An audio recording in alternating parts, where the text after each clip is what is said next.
Good evening, everybody. Draft or Upside in the Cup, PGA edition. Johnny Danger here with me, Brewery Mark, and look at that, D4U Adam. I like that. Did you change your Twitter to that, Adam? No, not yet. Oh, come on, man. Get on the game. Beer. Okay. Well, Adam's jumping in, so we will start this, of course, with What's in Your Cup?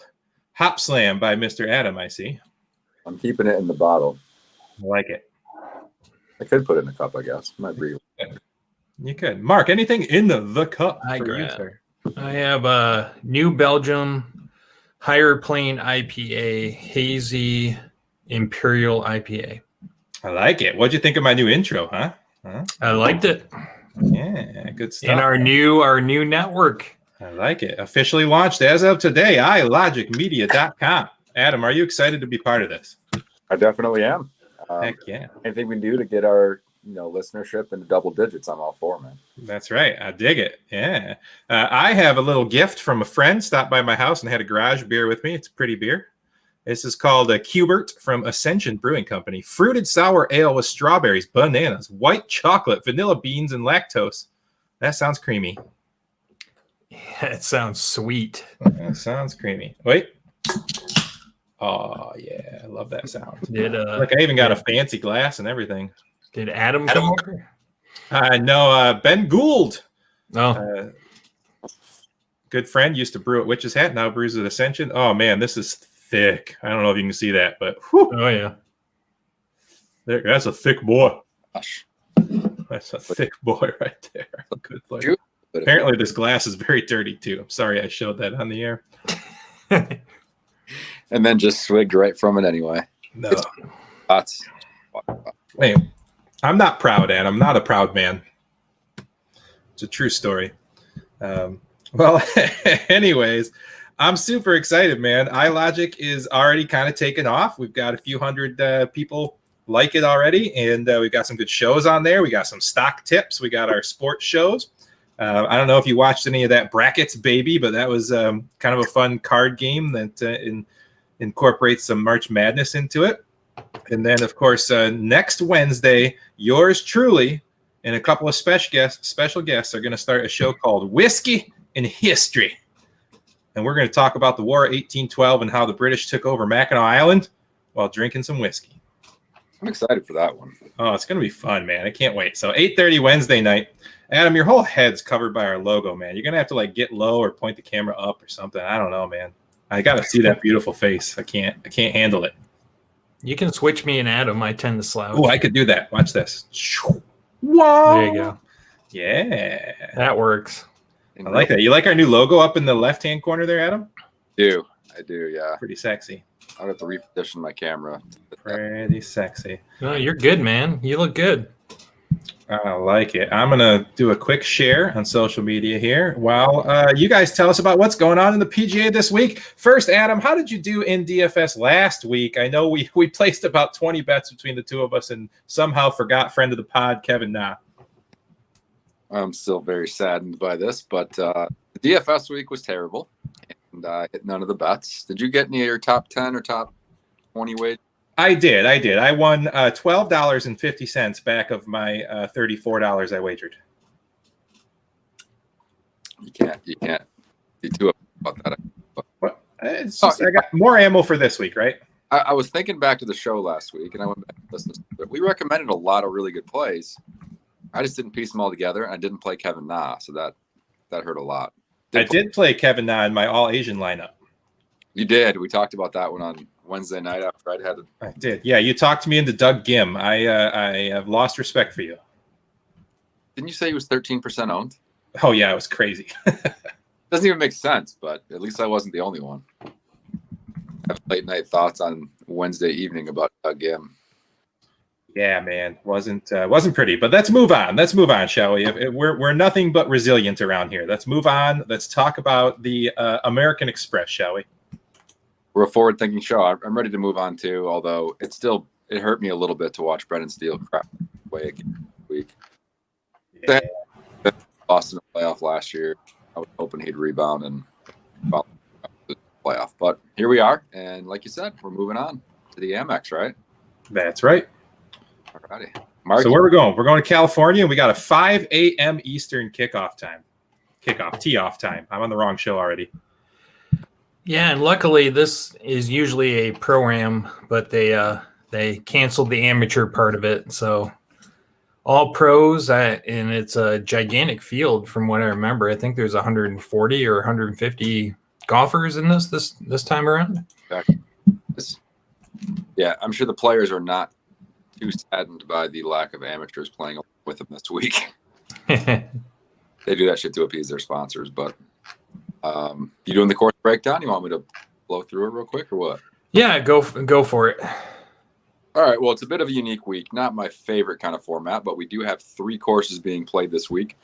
Normally because they need to make room for enough players with the Pro-Am. So they got a couple courses nearby, but we're going to focus on the PGA West Stadium course, which is where 2 of the 4 rounds will be played, as Danger mentioned. So they're going to rotate rounds 1, 2, and 3, and then the final round, everyone will be on the stadium course. So that's where we have our shot link data. That's where we have strokes gained data from past years. So that's what we'll stick to. Not an overly long golf course, especially when you consider it is in the desert and the ball is going to roll a long ways and carry a little further than it does at sea level. So we're just under 7,200 yards, par 72. So that means 4 par 5s.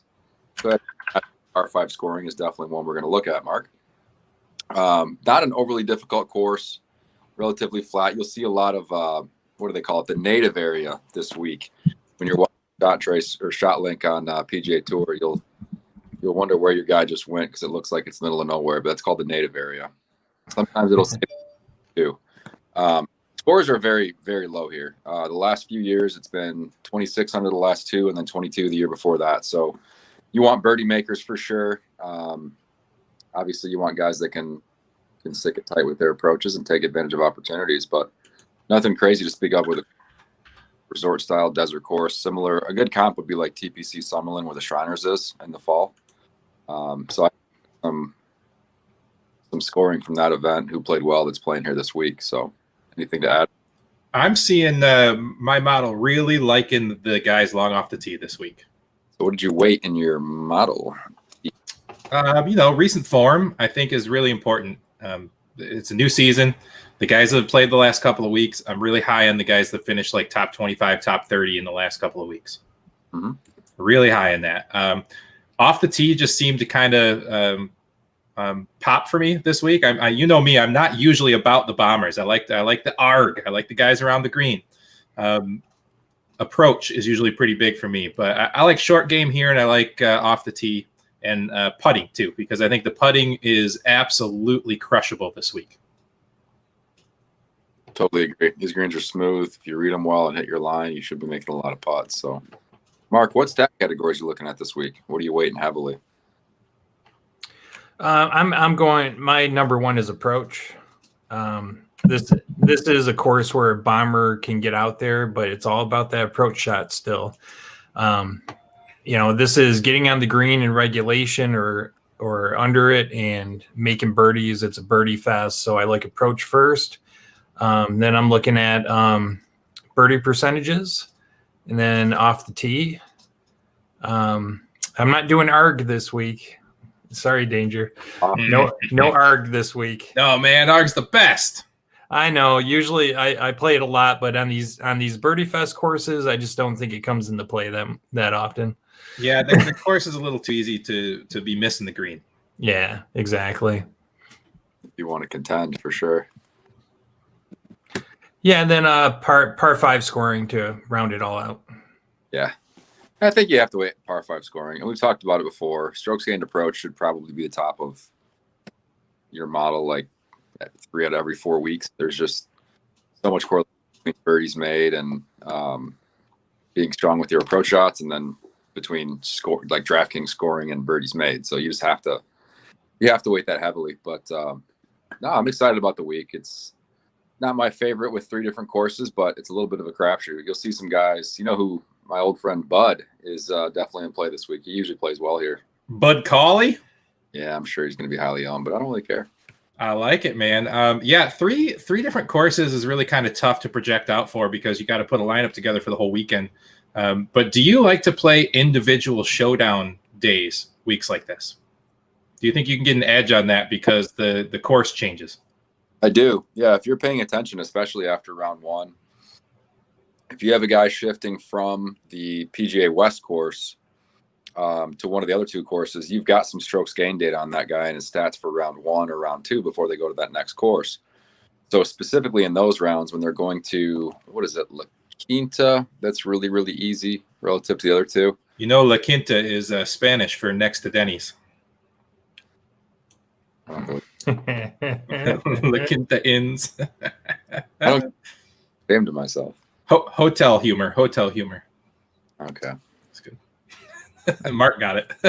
I did right away. Yeah, La Quinta is like a step up from a Red Roof Inn, and they all tend to be right next to a Denny's. It's funny. I vaguely remember passing.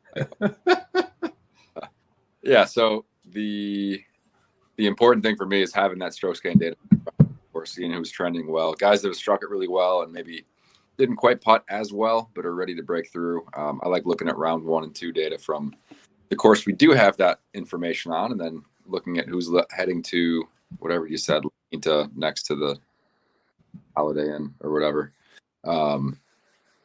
Yeah, I like seeing those guys leaving that course where we actually have some data on them and seeing who's going to play well. So, yeah, I like those showdowns, long story short. Yeah, I dig it. Well, before we get into the DFS breakdown, let's take a quick moment to give a shout out to the show sponsored Measure Golf Ann Arbor. Head on down to Ann Arbor. Go see Adam right there in the middle. That guy. Go see Adam and his friends at Measure Golf Ann Arbor. Go to measuregolf.com. Figure out how to fix your swing. Enjoy golf even more. Maybe even get some custom clubs if you want to throw away those clubs your grandfather's, uncle's, brother's, cousin handed down to you. That's what I play on. I can't wait to bring those in and show you my swing and my clubs, Adam. It's going to be awesome. This is going to be great. Just head on down there and tell them Johnny Danger sent you when you book your evaluation. And Adam, with Adam, and Johnny will earn a free lesson. Believe me, I need them. And then we'll go every one of the lessons progress. I love it. All right, guys, let's go ahead and get this breakdown started. We are going to talk the PGA, the American Express DFS on DraftKings. We had John Rahm withdrawal, so just get him straight out of there. Let's not even talk about him. Adam, why don't you go ahead and kick us off these top 10,000 guys? What are your thoughts here? We're left with 4 now, right? I mean, that's right. All we've got. So you're picking between Cantlay, Koepka, Finau, and Reed. And honestly, Reed hasn't shown much recently. Koepka, who knows what he's going to bring to the table? He hasn't played in quite a while. Cantlay was okay last a couple weeks ago, but not super excited. I'm kind of honing in on Finau here, personally. But those are the 4 above 10K, and that's really the only one that I'm overly interested in right now. Mark, what say you? I'm fading this whole area. I will not be playing anybody in the 5-digit range. Their upside is just not there for me. If you push comes to shove, I would say Cantlay for me is the best of the bunch, but I honestly don't think I'll have any of them in any lineup. No Cantlay, nobody up top. No. I am on the Cantlay. I like Patrick Cantlay here. I think he kicks off his season here. He got knocked the rust off earlier, and I like him. I can get behind Finau. Finau really bugs me in the 10K range, though. I just feel like he has not proven himself with guys like Sungjae In, how absolutely just right across the board steady Sungjae In is. He's not winning, but he's finishing, top 15 pretty much every week. Patrick's Reed, a guy that's proved himself. Koepka's a winner. John Rahm is one of the best in the world. Wolf's a great up-and-comer. Finau just kind of is a sore thumb there, man. I mean, I like him, Adam. We like him every week, but I don't know if I can play him at 10-5, man. I think that's the reason I want to play him, because people are going to shy away because they're not used to seeing that, 2 numbers before the comma. And it's right. So I'm actually excited to play him because he's a little higher priced. And you might look at it and go, wow, he's more expensive than him. He's more expensive than Wolf. But I think his ownership will be depressed a little bit because of that. And I'm jumping in for that reason. All right, fair enough. Let's go ahead and move a little further down here at the 9K range. It's a little deeper than the 10K range. Newly minted PGA Tour 2021 champion Kevin Na has bumped up into the 9,000 range, man. I love him. He's been pretty good. He was good the week before last, too. $9,000, I mean, he's a streaky player. Do you just keep riding him while he's hot? I don't know. No. Whatever the opposite, the Kevin Na whisperer is, that's pretty much what I am. I always find my way off of him when he wins, and then find my way onto him when he just craps the bed and misses the cut by 5. So I feel like it's a Ryan Palmer from last week situation where you're like, no, Kevin Na at that price, I can't do it in this field. And that worked. The fate of Ryan Palmer worked out for us last week. So that's where I'm going. And Chris will probably yell at me again on Sunday when he makes 75 birdies and wins, but it is true. Fading him. Yeah, I mean, I'm fading him more of the fact that his price jumped up, of course, as it rightfully should. And I just don't like taking back-to-back winners. I mean, you don't need a winner, right? You're picking 6 people. You just need people to finish. So it's not like you need back-to-back winners. It's just if I'm going to pay $9,000 or above for a guy, I want to believe the guy's got a legit shot to win. And I just don't know if Kevin Na has the back-to-back chops. So I'm out on him there. But I'll tell you another guy, this whole thing just pops for me, man. Sanjay M pops for me. Wolf really pops. Scheffler. I love Scotty Scheffler this week. Answer, I dig it. Henley, absolutely. Even Champ sneaking in at 8,900 at the bottom of my screen there. I mean, I love this area. I'm going to have to play a bunch of lineups because I want a lot of these guys, and you can't do it in one lineup. No, probably not. So, Mark, you're not even playing anyone from the 10K range. So who are you playing here at 99 and below? You got to start some lineups here. Yeah, so you're going to laugh at me. We do usually. It's fine. But the early in the year West Coast Southwest swing is where Ricky makes all of his money. He doesn't have great course history here, but that's what the Pro-Am. He tends to be an ambassador for his brands. He's going to get a little break from that this week. And he's taking a little break to correct that swing. So from this 9,000 range, I'm looking at Ricky Fowler. I do like Scotty Scheffler. His strokes gained, especially off the tee and tee to green, are excellent. He's actually ranked 4th for this course. Kevin Na, I'm fading. And I really like Russell Henley again. He was one of the few bright spots for me last week. I think I'm going to go right back to him. I'm actually not going to laugh at you for Ricky. And I was just looking at Russell Henley's strokes gain data.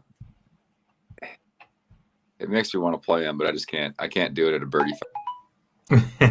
That's probably the wrong thinking. I'm actually with you on Ricky. I think it's going to be very similar to Finau, where you kind of go, hey, he's in the wrong price range here. He should be in the 8,000s with the way he's played, but he's definitely a guy that thrives more on the birdie fest type courses. That's kind of the way I think. And I love Scheffler too. The guy that we didn't mention was Matty Wolf. Danger. I'm fading Sungjae though.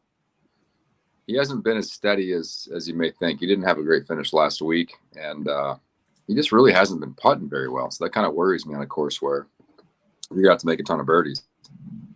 But I'm down with those 3: Ricky Fowler, Scheffler, Wolf. Him leads the field though in the last 4 months of top 25, so I can't write him off. But yeah. I mean, he's the 5th highest priced guy now that we're out. Yeah. No, I like Wolf, and I did mention Wolf. I said I was a big fan of Wolf. So I have a star, a circle, and an underline next to him on my sheet right here. I got nothing. I like Wolf.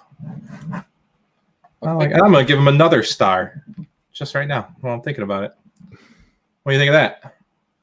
I think we should move to the 8K range. All right, we're gonna move along. Fair enough. All right. I already said I already like Cam Champ. I feel like he's just kind of that guy who's going to compete every week this year, and big fan there, man. Lefty, I'm probably going to continue to fade him as we usually do. I like Paul Casey. What do you think of Paul Casey? Meh. Well, are you going on your ARG stat? Because he's one of the worst in ARG. No, I am not. I'm doing no ARG this week. Begrudgingly doing no ARG this week. He is the least pirate-like person in the field if we're going based on ARG. Right. I mean, Paul Casey's got great ball striking. He's in the top 10 and off the tee. He's ranked 11th on approach. So I don't hate it. I think there might be a couple of better plays in here, but I don't hate it. I just feel like he's got the pedigree to compete on a Sunday. I think that he's got the experience that playing 3 different courses isn't going to phase him, and I think he's going to go a little under-owned. So I just kind of like where he lines up.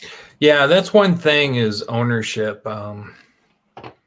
Let's see where he's owned, because I mean that makes a big difference when you're talking about a player in that range. What's up with 8,800? Old man in his 50s. I know he plays great in the desert, but my gosh, is that a lot to pay for a Champions Tour player? Yeah. It's because he always plays good here in the Pro-Am. But we don't have the Pro-Am, so he's not showing off, right? I don't think he can keep up. Yeah, he doesn't have the celebrity wives to show his calves off to. Yeah. Just saying. Can't fault him for doing that, though. All right, man. All right, so interesting. Paul Casey. We're talking about Paul Casey, right? Right. Calculated ownership, projected ownership's 8%. See, that's nice for somebody at the top end of salary. People on Fantasy National who are generating lineups, he's at 10%. So people look at like he's not going to care. He's not going to take it seriously. But Casey's good. He's almost better when his mentality is a little more laissez-faire. You know, he's going to go out there and make a ton of birdies. I'm actually talking myself into Casey the more we talk and think about it, especially when you look at like, all right, love Lanto the last 2 weeks, but Lanto at 8,600, yeah. Adam Long, you know, he won a couple of years ago here, great, but he won last year, didn't he? Yeah. Great, but you just can't mid 8s for him. Patton Kazire, not interested. Sammy Burns, maybe. We talked about Siwoo from last week. He actually ended up being Siwoo's another Kevin Na style player in that when he's hot, he just dominates. He does, but he doesn't dominate as often as Kevin Na because he's not nearly as good of a putter. No, for me, and this is another reason why when I look at this, I'm so excited about that 9K range, and I'm so unexcited about this 8K range. I just don't like it. I like Paul Casey. I like Cam Champ, but he's a little expensive, but I do like him. I'm going to have to dig deeper into that. And I'm really just not interested in anybody else. Kiz actually spikes on my model quite a bit. I don't know why. Yeah, he's been playing a lot better, but he played well swing. But I think Casey's my guy in the 8K range, and I think I'm going to ignore the rest. I'm not going to lie, man. I think it's going to be 9Ks and 7Ks, and I'm going to do kind of that style of lineups. Yeah, I don't really love Champ. We've talked ourselves into Casey. I do like some Sam Burns, and I like some Siwoo. Other than that, I mean, Ryan Moore at 8K in this field. I guess his home course is the comp course we talked about at Shriners, but the TP Summerlin, but I'm not seeing it with him. I like the 7K range a lot better. Mark, any more thoughts in the 8K range? No, I like Siwoo Kim. That's just kind of based on his recent play and his strokes gained. They're just looking really good right now. So I'm just going to throw him in a couple lineups as a kind of a hot hand play. Kind of like we were talking with Kevin Na, but I'm not paying $9,200 for it.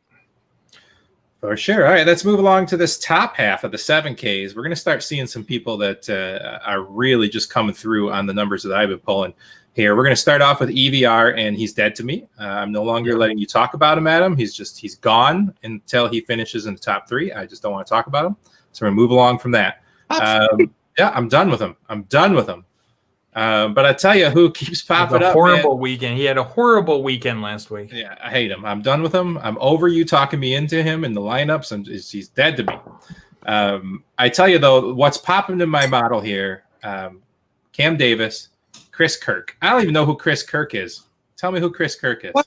Chris Kirk is like a multiple-time PGA Tour winner who's been battling. This is probably not the greatest guy to endorse for our show, but he's a recovering alcoholic. Just went.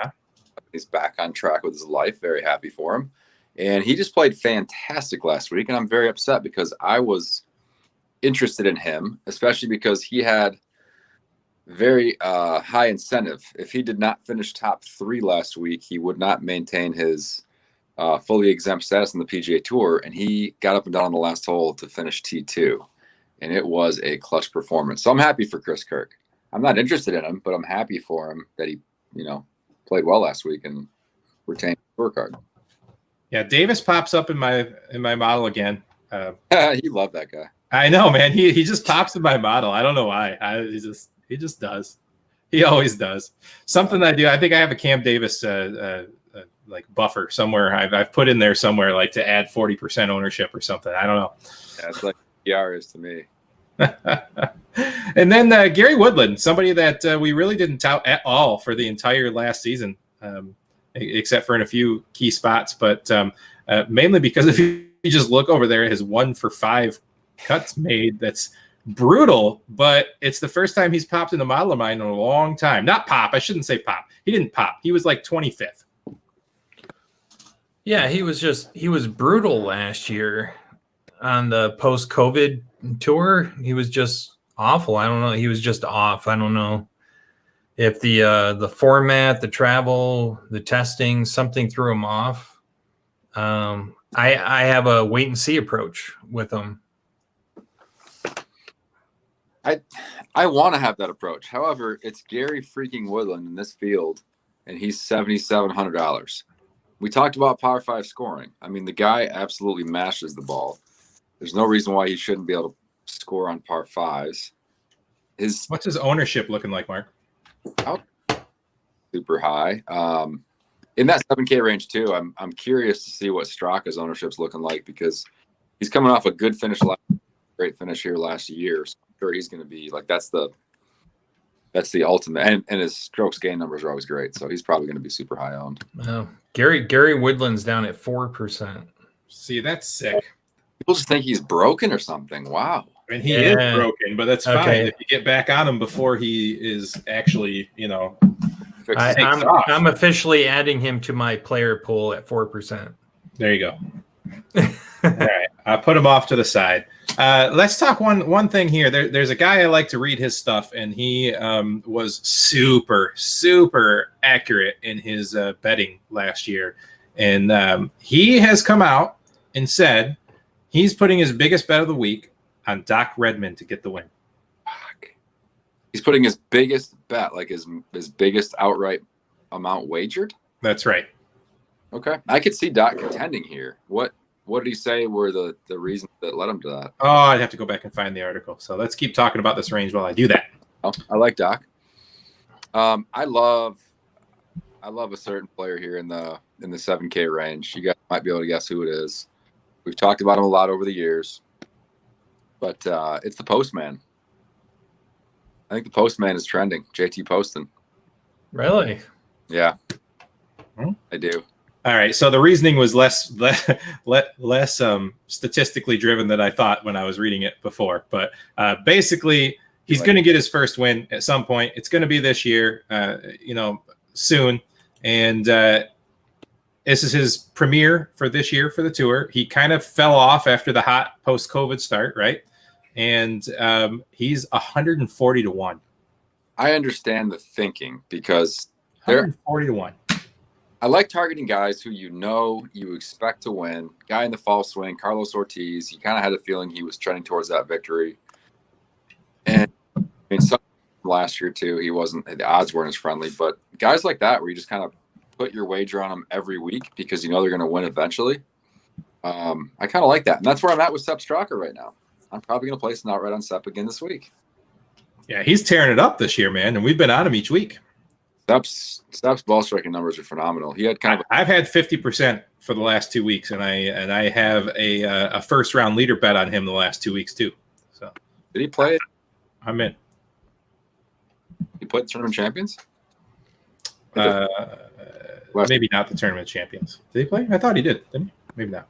I don't think so. Whatever. All right, I like Adam. Adam, you got to talk me into JT Poston, and I'm going to throw some stats at you. Oh, his ball striking numbers aren't great right now. Okay, so miscut last 3 tournaments. So he miscut in the Sony, the RSM at the end of last year, and he missed the cut in the Masters.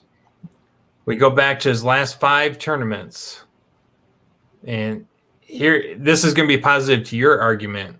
Strokes gained approach, he gained 1.1. Strokes gained putting, he gained almost 2. However, off the tee, he's a -2. And tee to green, he's a -0.7, so basically a -1.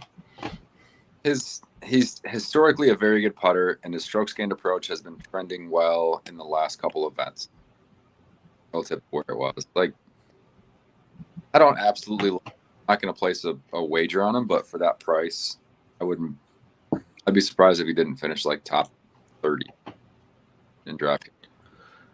So you think he will make the cut on this one where he missed it last week in Hawaii?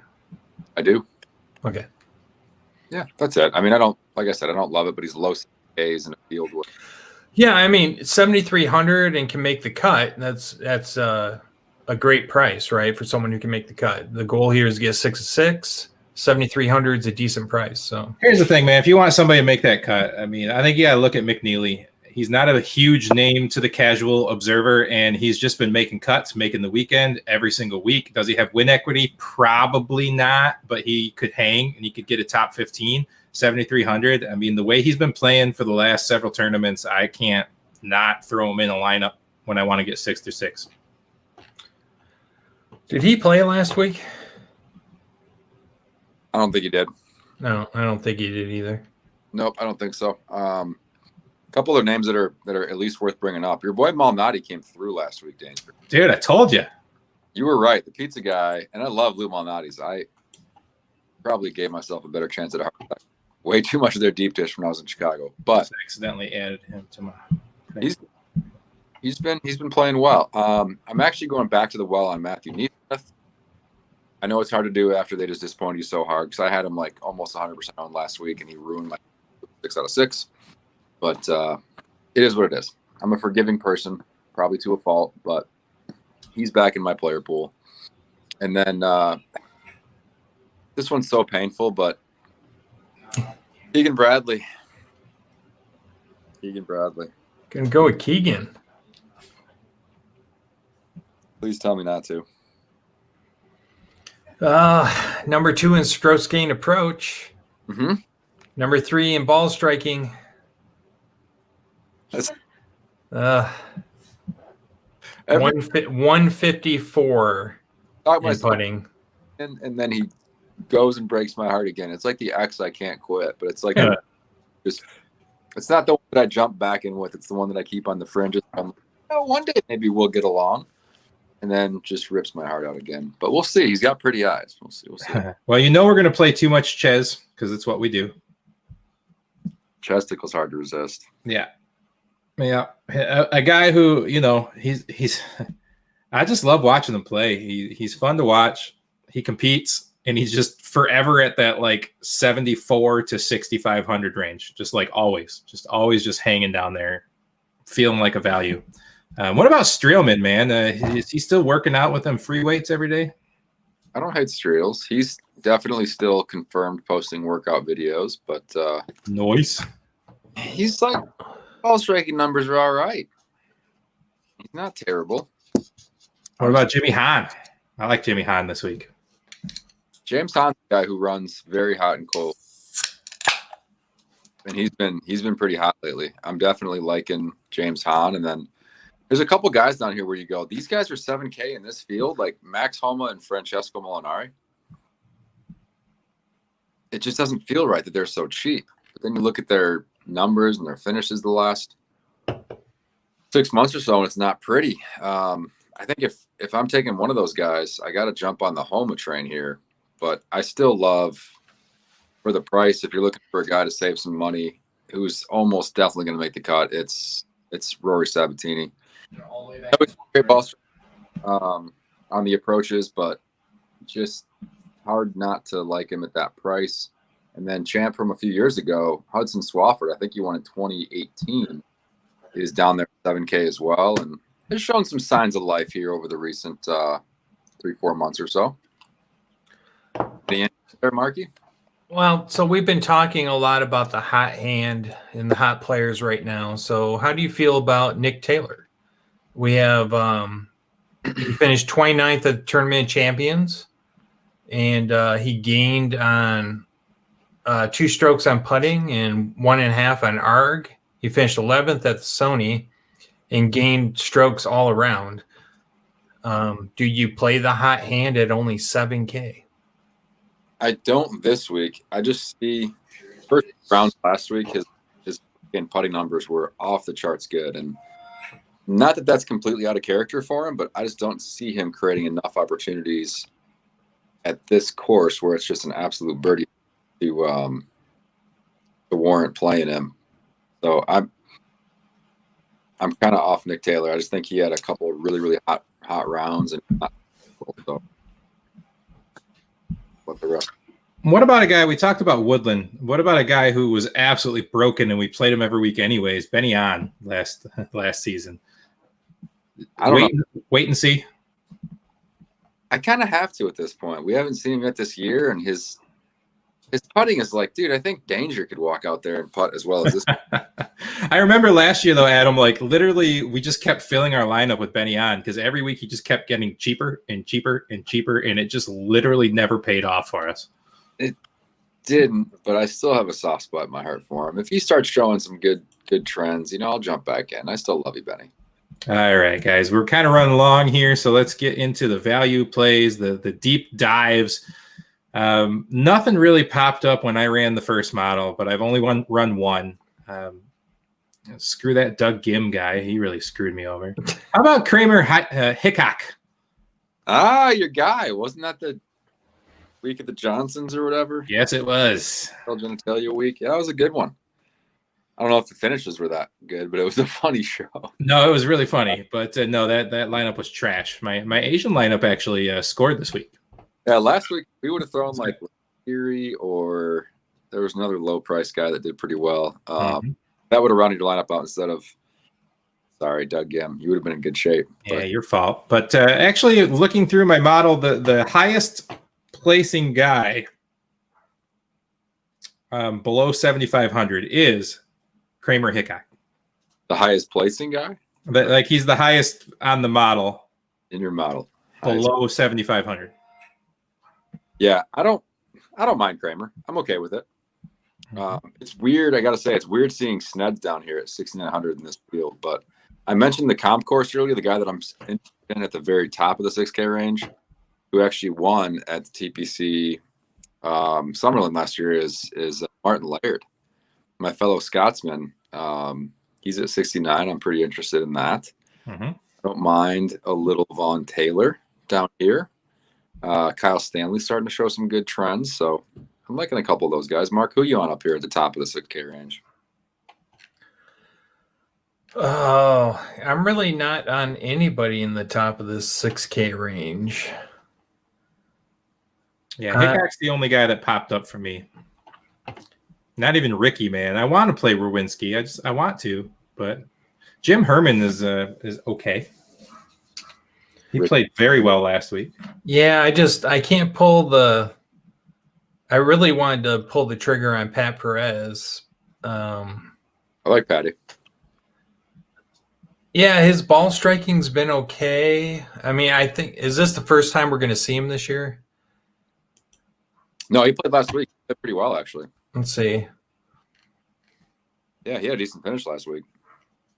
Yeah, so 32nd in the Sony. So Pat Perez, I would say, would be someone who I'd be willing to play up here.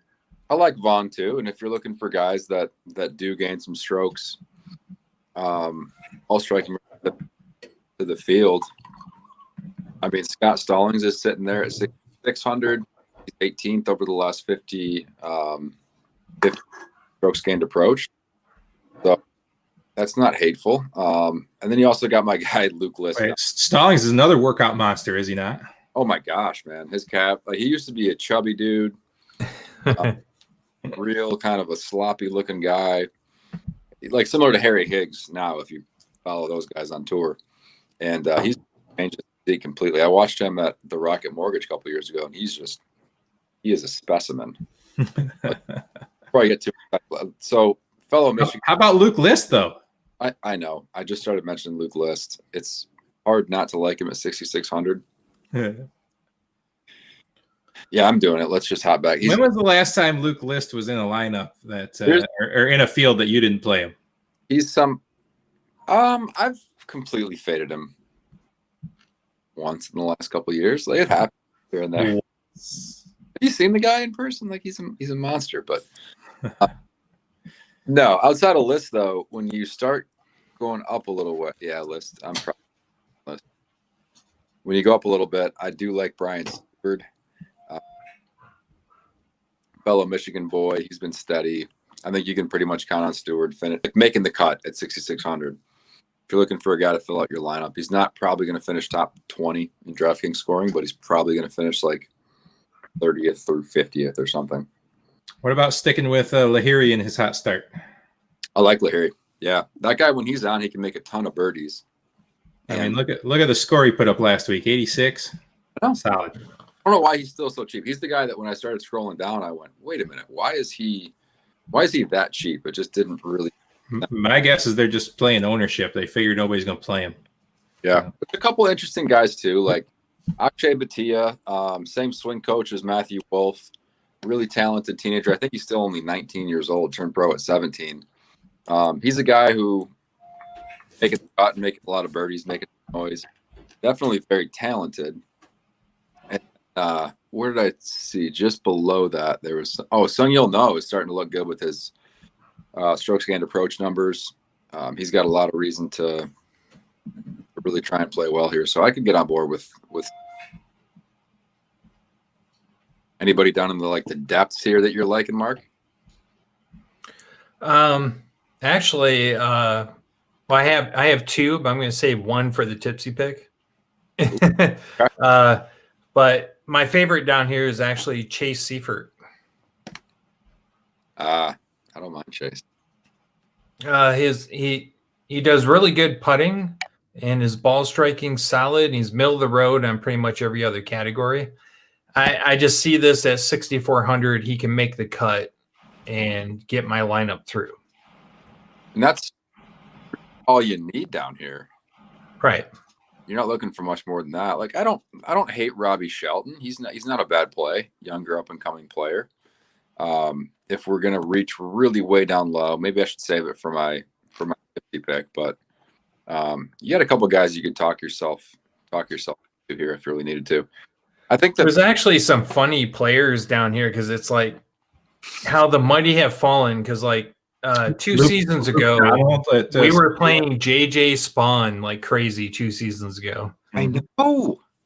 And he's all the way down here at 6,200.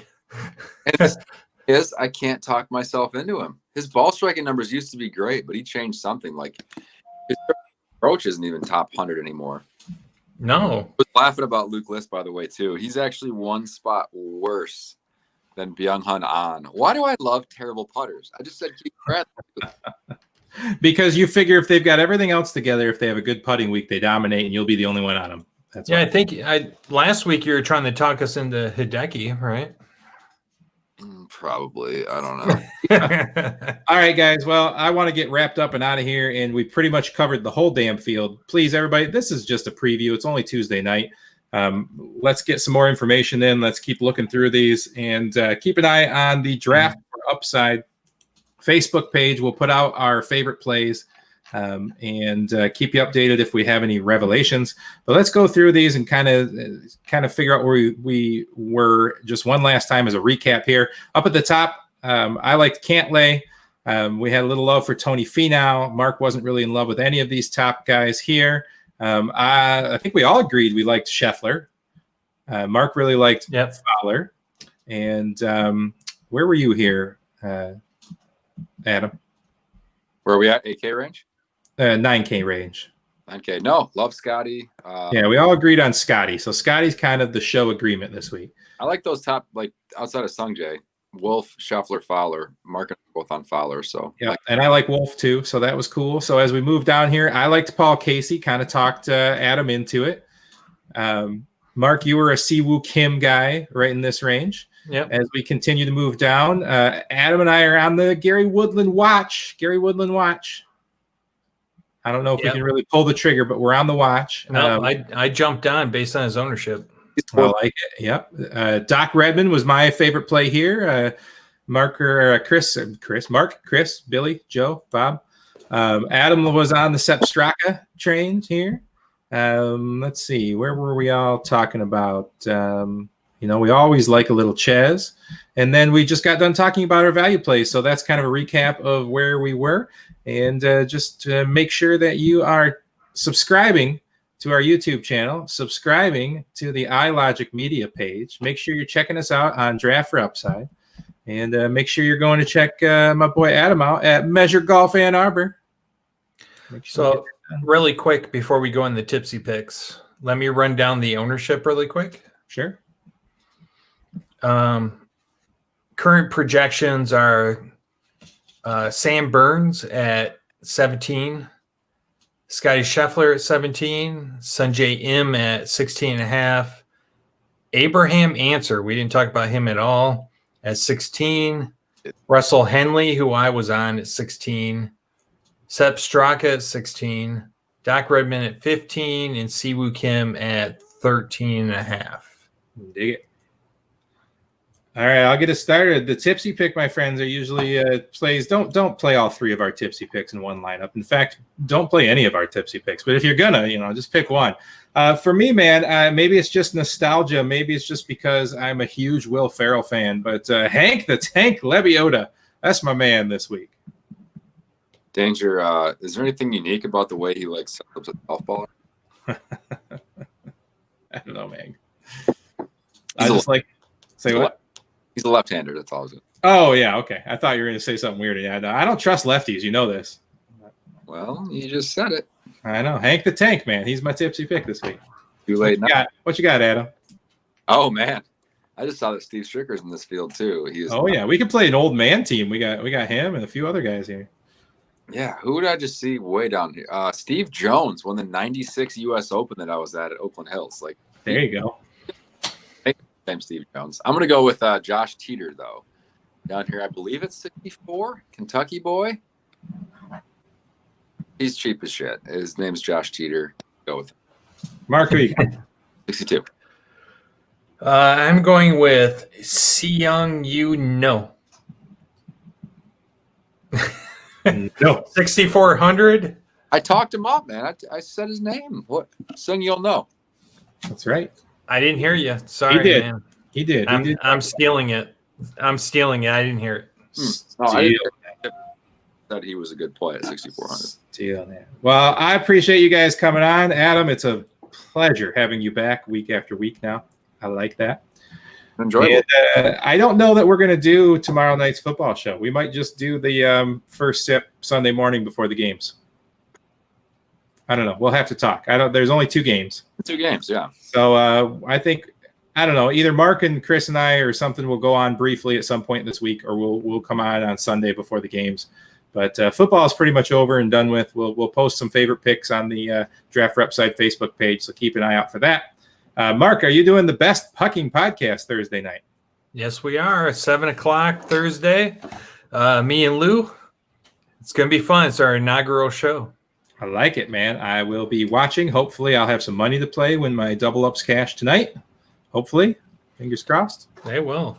Did you play my Red Wing stack? Because it's I did right now. I did play your Red Wing stack in the cash lineup, which was probably a GPP play, not a cash play. But freaking Bobby Ryan is on fire this year.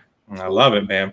All right. Well, we are Draft for Upside. This is the In the Cup PGA Tour show. And guys, we'll catch you Thursday night for the best pucking podcast with Mark and Lou. We'll see you then.